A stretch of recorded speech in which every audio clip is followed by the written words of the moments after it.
Evaluating property suitability before purchasing beyond price and location. You've done your homework. You've checked the price. It's within budget. You've confirmed the location. Great neighborhood, close to work and schools. The apartment looks beautiful in the photos. You're ready to move forward. But here's the question most buyers don't ask themselves until it's too late. Is this property actually suitable for you? Not just suitable in general, not suitable for some abstract typical buyer.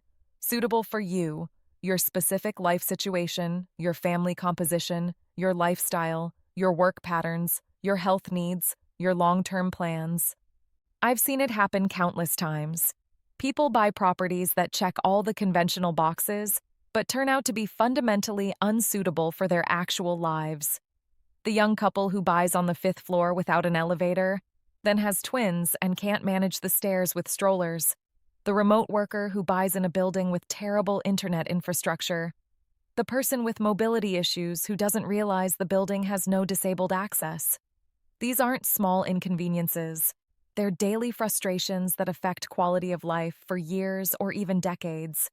And they're almost entirely preventable with proper evaluation before purchase. Today, I'm going to walk you through a comprehensive framework for evaluating property suitability, going beyond the basics to assess whether a property will actually work for your life, not just look good on paper. Property suitability isn't one thing. It's a multi-dimensional assessment. Here are 5 core dimensions you need to evaluate. Physical suitability. Does the property physically accommodate your needs in terms of size, layout, accessibility, and functionality? Lifestyle suitability? Does it align with how you actually live your daily life? Family stage suitability. Does it match your current family situation and accommodate likely changes? Health and accessibility suitability. Does it meet any health considerations or accessibility needs? And long-term suitability. Will this property continue to work for you as your life evolves? Let's start with physical suitability. The listing says 95 square meters, 4 rooms. That tells you almost nothing about whether it will actually work for you. You need to evaluate real usable space. Israeli measurements include balconies at 50% typically, and sometimes storage. What's the actual living space? Are rooms proportioned usefully, or are there unusable, awkward spaces? Hallways, bathrooms, and storage eat into that square meter count. Here's a real scenario. David and Rachel were looking at 2 apartments. Option A was 95 square meters with a large entrance hallway wasting 6 square meters, 1 tiny bedroom at 7 square meters barely fitting a single bed, and an awkwardly shaped living room. Real usable space, about 70 square meters. Option B was 85 square meters with efficient layout, all bedrooms well proportioned at 12 to 14 square meters each, and a rectangular living room easy to arrange. Real usable space, about 75 square meters. Option B, though smaller on paper, was actually more functional. This is why you need to evaluate actual layouts, not just numbers. Beyond total space, layout dramatically affects livability. Consider privacy and sound. Are bedrooms clustered together or separated? Does the master bedroom share a wall with neighbors? Can you have guests without disturbing sleeping family members? Consider flow and circulation. Do you have to walk through bedrooms to reach other areas? Is the kitchen accessible from the entrance for groceries? Are bathrooms conveniently located? Consider light and orientation. How many exposures does the apartment have? Does the living area get natural light throughout the day? What's the sun exposure? The floor you're on matters more than many buyers realize. Ground floor has no stairs or elevator dependency, often has a garden, and is easier with kids or elderly. But there are security concerns, less privacy, less light, and potential moisture issues. Middle floors offer good balance and manageable stairs if the elevator fails. Upper floors have better views, more light, and are quieter, but you're completely elevator dependent. Parking and storage seem minor, but dramatically affect daily life. In cities like Tel Aviv, apartments with parking can be worth $150,000 to 300,000 shekels more than identical apartments without parking. This isn't just about convenience, it's about daily quality of life. Now let's talk about lifestyle suitability. This is where buyers most often get it wrong. They evaluate properties in the abstract rather than against their actual daily lives. Your work situation should heavily influence property selection. If you work from home full-time, you need a dedicated workspace, good internet infrastructure, quiet environment during work hours, good natural light, and distance from family noise if you have kids. Deal breakers include constant noise from street or neighbors, poor internet infrastructure, and no space for dedicated office. Here's a real scenario. Mark bought a beautiful apartment on a busy commercial street. He worked from home doing client video calls. Problem: constant traffic noise, sirens, construction work. He couldn't conduct professional calls. He ended up renting a small office separately or worked from cafes. Additional cost and inconvenience he hadn't budgeted for. If you commute daily, calculate realistically. If you save 200,000 shekels by living farther from work but add 90 minutes daily to your commute, is it worth it? That's 7.5 hours weekly, 30 hours monthly, 360 hours yearly, 45 full workdays of your life spent commuting. Your family stage should heavily influence property selection.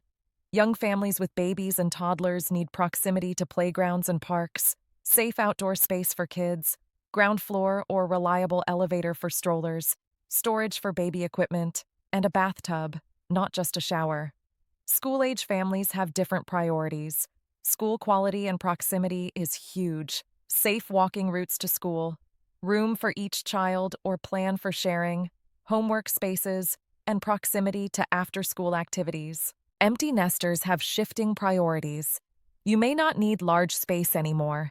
Easier maintenance becomes priority. Elevator becomes essential as you age. Proximity to medical facilities matters more. You want community of peers and guest space for visiting adult children. Here's the 5-year test. Ask yourself, where will my family be in 5 years? If significant changes are likely, kids, aging parents moving in, kids leaving home, either buy with flexibility for those changes or accept you'll move again and factor that into your decision. Buying a 2-bedroom apartment when you're planning 3 kids is a costly mistake.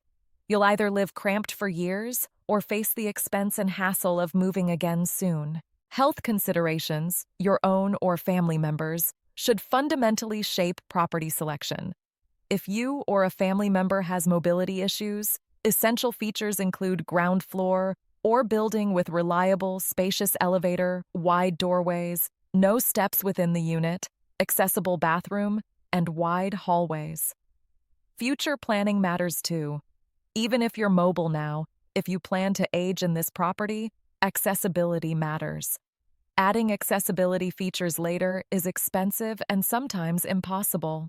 For respiratory or allergy issues, critical factors include air quality in the area, moisture and mold issues, catastrophic for respiratory health, ventilation in the apartment, and windows that open adequately. In Israel's coastal areas, humidity and mold are serious concerns. Don't dismiss mental health needs as less important than physical ones. Your daily environment profoundly affects mental health. For depression, natural light is essential, along with views of nature or sky and spaces that don't feel oppressive.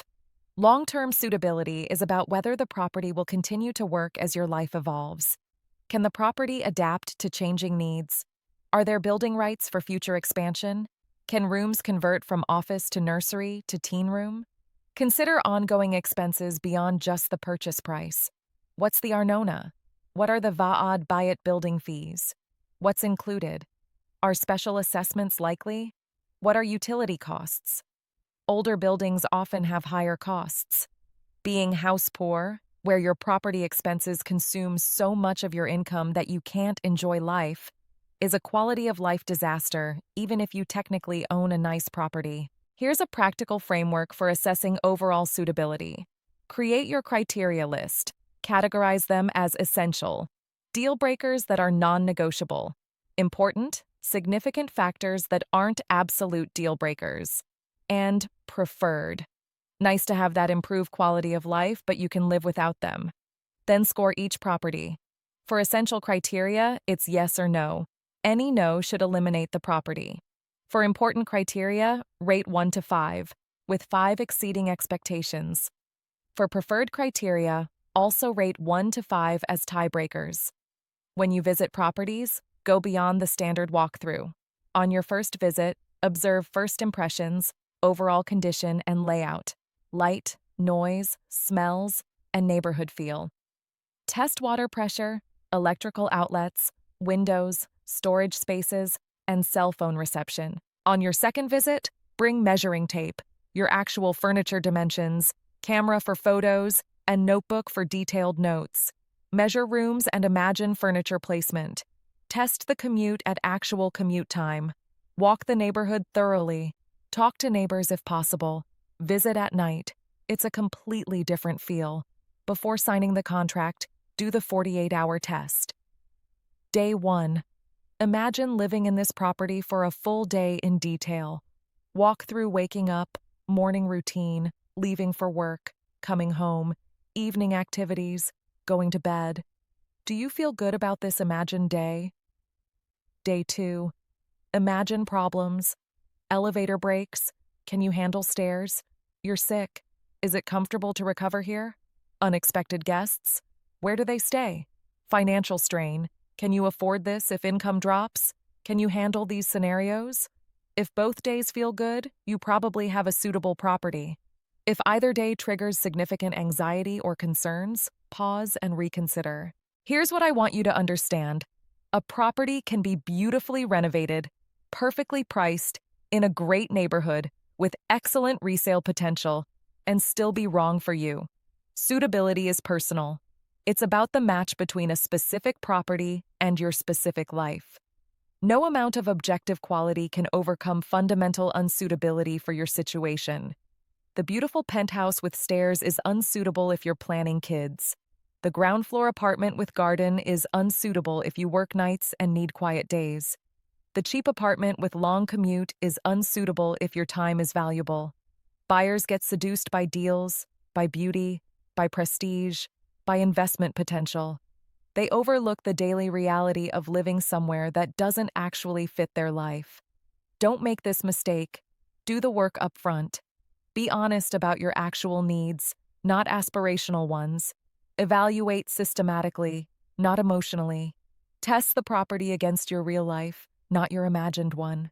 The perfect property on paper that's wrong for you will make you miserable. The objectively less perfect property that fits your life beautifully will bring you joy for years. Suitability isn't a luxury consideration. It's the foundation of a good purchase decision. Choose wisely. Choose for your actual life. Choose suitable.